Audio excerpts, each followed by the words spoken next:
In this lesson, we will discuss the attestation of findings. Attestation is a process that involves the formal validation or confirmation provided by an entity that is used to assert the accuracy and authenticity of specific information. This process is crucial in various contexts, particularly in conducting both internal and external audits, where it serves as a foundation for asserting the reliability and integrity of data, systems, and processes. Now, attestation of findings is essentially a way to prove that the penetration test actually occurred, and it signifies that the findings are actually valid based on the evidence you presented. These attestations of the findings is something required depending on the organization's reason for conducting a penetration test. If you conducted a penetration test simply because the organization wanted it, then you might not be required to provide an attestation of your findings. But if they're doing it for compliance or regulatory reasons, like making sure they're compliant with the GLBA, HIPAA, Sarbanes-Oxley, or PCI DSS, then the organization may require a letter of attestation from your penetration testing firm to show that this is an official record that the penetration test was completed. If you're asked to provide a letter of attestation or attestation of your findings, then you want to make sure that you include a summary of the findings as well as proof that you have conducted the security assessment during a given period of time for that organization.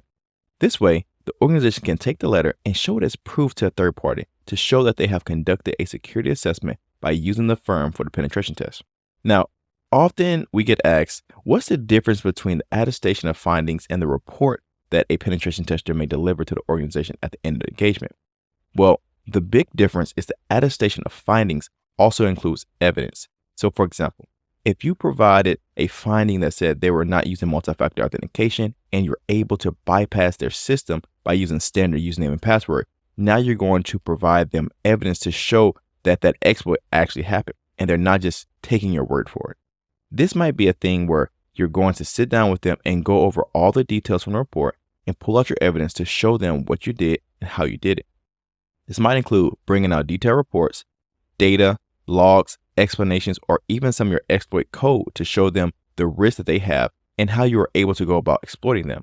When it comes to attestation though, sometimes you will not leave the evidence with the organization. For example, if you show them some of your custom code that you use to be able to exploit their network, you do not have to leave a copy of that with them, but you will show it to them during your attestation meeting. This is in contrast to the report that you actually delivered that will show them the findings and the remediation that you recommend, but not necessarily the way you exploited that vulnerability. This is a key difference when you're talking about attestation. Now, normally you're going to hear people talk about a letter of attestation when it comes to the attestation of your findings. This may be more about the fact that you can prove that the penetration test actually happened and prove that to a third party who may be interested in the security of the network of that organization that you are hired to target in your penetration test.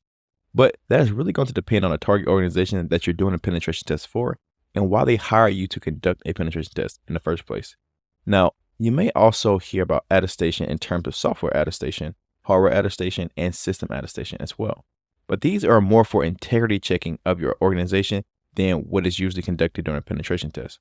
Software attestation involves validating the integrity of software by checking that it hasn't been tampered with or altered maliciously.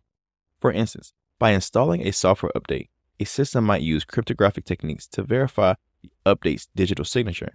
If the signature is valid, it attests that the update is authentic and hasn't been tampered with since it was signed by the software vendor. Hardware attestation involves validating the integrity of hardware components. For example, a trusted platform module, or TPM, can be used to attest that a computer hasn't been tampered with. The trusted platform module can store measurements of the computer's hardware and firmware configurations, and these measurements can be checked at boot time to ensure that they haven't changed unexpectedly. System attestation involves validating the security posture of a system. For instance, a cloud service provider might provide attestation that its services meet certain security standards, such as being ISO 27001 or SOC 2 compliant. This attestation gives customers confidence that their data is being handled securely. In internal audits, attestation plays a significant role in evaluating organizational compliance and the effectiveness of the internal controls.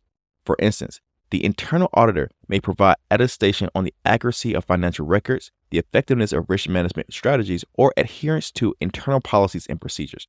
This process helps to ensure that the organization is operating effectively and efficiently, and that it's compliant with all the relevant laws, regulations, and standards. External audits, on the other hand, are conducted by an independent third-party entity. These external audits often involve the attestation of financial statements, regulatory adherence, and operational efficiency by the trusted third-party assessor. For example, if an external auditor may provide attestation on a company's annual financial statements to confirm that they present a true and fair view of the company's financial position. This attestation is crucial for stakeholders such as investors, creditors, and regulators who rely on these statements to make informed decisions. Regardless of the type of audit being conducted, attestation remains a big component in strengthening trust, enhancing transparency, and ensuring accountability within an organization. By providing a formal validation of the accuracy and authenticity of information, attestation helps to build confidence among stakeholders, promote transparency in business operations, and ensure that the organization is held accountable for its actions. So, remember, attestation is a formal validation process that asserts the accuracy and authenticity of specific information, and it plays a crucial role in both internal and external audits, serving as the foundation for asserting the reliability and integrity of data, systems, and processes. Regardless of the audit type, attestation is key in strengthening trust, enhancing transparency, and ensuring accountability within the organization. It builds confidence among stakeholders, promotes transparency in operations, and ensures organizational accountability.